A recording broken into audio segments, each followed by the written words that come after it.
Allah gives us a parable of two companions. One was granted 2 gardens of grapes, bordered by date palms, with crops between them and a stream flowing through. The fruit came in abundance, never failing. As they walked beneath the vines, the wealthy man admired what he owned, while the other friend, with little in his hands, watched quietly and remembered who provides. He says, I have more wealth than you, and more people around me. I don't think this will ever perish. I don't think the hour will come.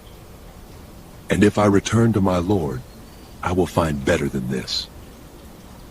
And his companion answers, do you disbelieve in the one who created you?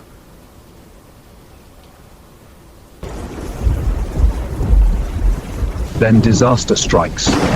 Wind and rain crush the trellises, grapes spill into mud, the stream dries low. The owner freezes, then wrings his hands in regret. My garden overflowing, nothing could ever take this from me. Everything is in his hands, friend.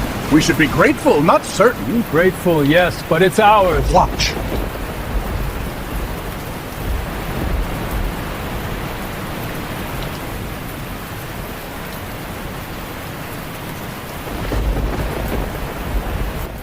The owner stood stunned, staring at what he once trusted, his hands twisted with regret over what he had spent.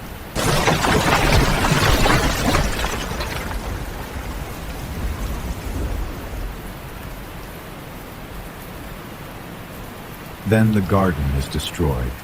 He turns his hands in regret over what he spent, and he says, I wish I had never associated anyone with my Lord.